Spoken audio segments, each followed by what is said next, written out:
I'm 79 years old, and 3 months ago my wife of 56 years looked at me from her hospital bed and said something that completely destroyed the man I thought I was. She didn't yell, she didn't cry.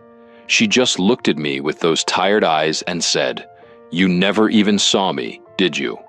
And the worst part? She was right.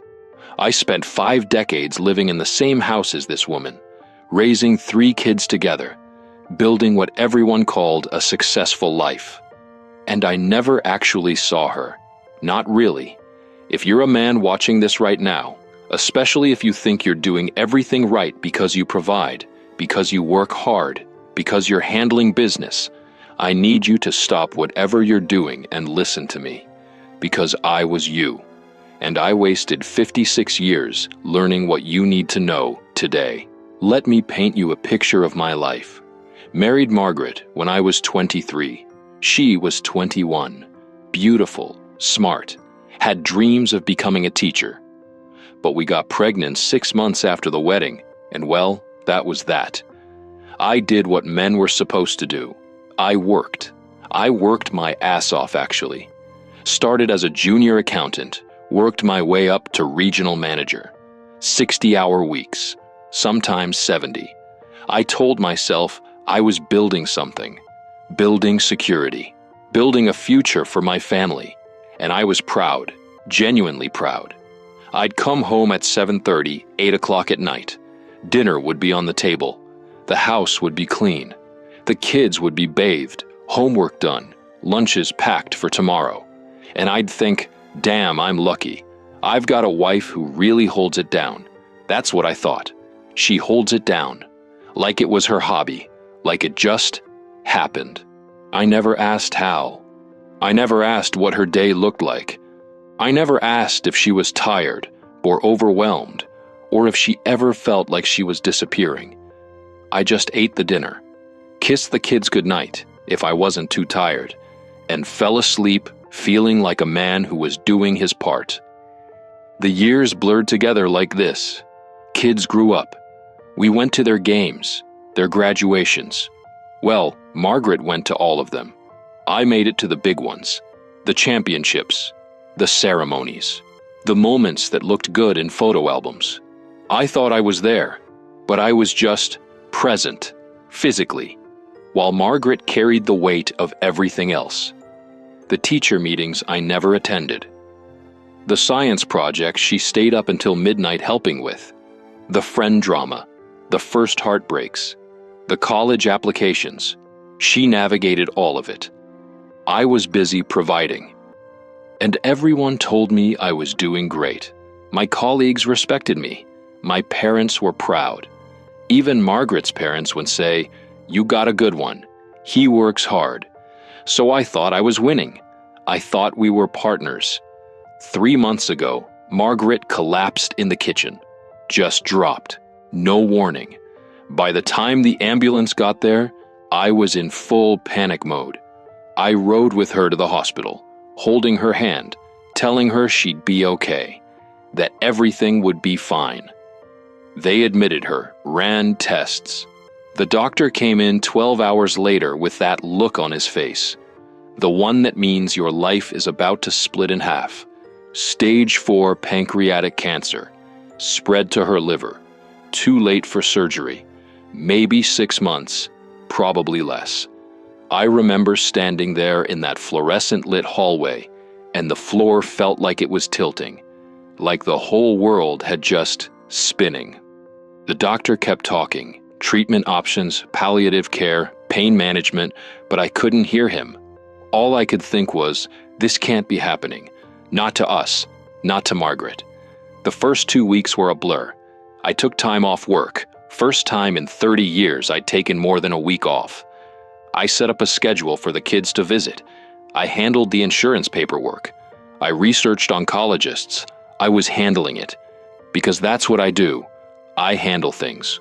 But Margaret was different. She was quiet, polite to the nurses, cooperative with the treatments. But there was this distance in her eyes, like she was already somewhere else. Then one night, I'm sitting next to her bed. It's late, the hospital's quiet, and I'm rambling about something, probably about the bills, or what the doctor said, or coordinating the kids' visits. And she just interrupts me. "John," she says. Her voice is soft, but it cuts through everything. "Do you remember what I wanted to be before we got married?" Question mark. I blink. But teacher, you wanted to be a teacher." She smiles. But it's sad. The saddest smile I've ever seen. "I wanted to be a teacher," she repeats. "I wanted to travel. I wanted to write. I had a whole list of things I wanted to do." I don't know what to say. "Do you know what I did instead?" she continues. "I made your breakfast. Every single morning for 56 years. I packed your lunch. I picked up your dry cleaning. I organized your life so you could go out and live yours, Margaret. And you never even saw me." Those words. God, those words. You never asked what I wanted. You never asked if I was happy. You never asked if I needed help, or if I was drowning, or if I ever felt like I was just vanishing. I tried to defend myself. I really did. "But I worked," I said. "I provided. I gave you a good life. You gave me a house," she said. "You gave me security. But you never gave me you, John. You never actually saw me as a person with dreams and fears and needs. I was just the woman who made your life easier." And then she said the thing that broke me. "I'm dying, and I'm realizing I never really lived. And the person I spent my whole life taking care of never even noticed." I didn't sleep that night. I sat in the hospital chair after she fell asleep, and I just replayed my entire life. And I saw it. For the first time, I saw it. I saw Margaret at 23, putting her teaching degree on hold because we needed the money, and someone had to raise the baby. I saw her at 35, quietly giving up on the novel she was writing because there was never time, never space, never permission to put herself first. I saw her at 48, when our youngest left for college, and I asked her what she wanted to do now, and she just looked at me like she didn't even know who she was anymore. I saw 56 years of her making herself smaller so I could feel bigger, and I never said thank you. Not really. Not in a way that mattered. Sure, I said, "Thanks for dinner. Thanks for handling that." But I never said, "Thank you for sacrificing your entire identity so I could pursue mine." I never said, "I see you. I see how hard this is. I see everything you're carrying." I never saw her. And here's what kills me. I thought I was a good husband. I really did. I didn't cheat. I didn't hit her. I provided. I showed up to the big events. By the standards I was raised with, I was doing everything right. But those standards are garbage. Because providing money isn't the same as providing partnership. Being physically present isn't the same as being emotionally available. And assuming someone's okay because they're not complaining is not the same as actually caring enough to ask. I climbed the ladder. I made regional manager. I earned respect at work. I built a retirement fund. I checked every box society told me to check. But I climbed the wrong ladder, because at the top of that ladder, I'm alone. My wife is dying, feeling unseen. My kids are polite but distant, because Margaret was the one who built those relationships, and I was just the guy who showed up sometimes. I have money. I have a house. I have a title that doesn't mean anything anymore, and I have a lifetime of regrets. Let me get specific, because this is where it hurts. I regret never learning what Margaret's favorite flower was. She bought flowers for the house every week for 56 years. I never once asked which ones she liked best. I never surprised her with them. I regret never reading the novel she wrote. She showed it to me once, 20 years ago. 300 pages. She was nervous. She asked what I thought. I said, "That's great, honey," and went back to reading the newspaper. I never asked about it again. I regret never dancing with her. We went to weddings, dozens of them. She'd look at me hopefully when the music started, and I'd say, "I don't dance," like that was a personality trait and not just laziness. She stopped asking eventually. I regret every time she said, "Can we talk?" And I said, "Can it wait? I'm in the middle of something." It could have waited. My something was never that important. But she learned to stop asking. I regret not going to Italy. She wanted to go for our 25th anniversary. She'd been planning it, saving for it. But I said we couldn't afford to take the time off. 2 weeks later, I bought a new car. We never went to Italy. She'll never see Italy. I regret not knowing her. I know she liked her coffee with 2 sugars. I know she watched the news at 6. But I don't know what she dreamed about. I don't know what scared her. I don't know what she would have done with her life if she'd had the space to choose. And now she's dying. Here's what nobody tells you when you're young and working 80-hour weeks and telling yourself it's all for your family. Your family doesn't need your money as much as they need you. Your wife doesn't need a bigger house. She needs to be seen, to be asked about her day and actually listened to be treated like her dreams matter just as much as yours. Your kids don't need you at the championship game. They need you at Tuesday's practice.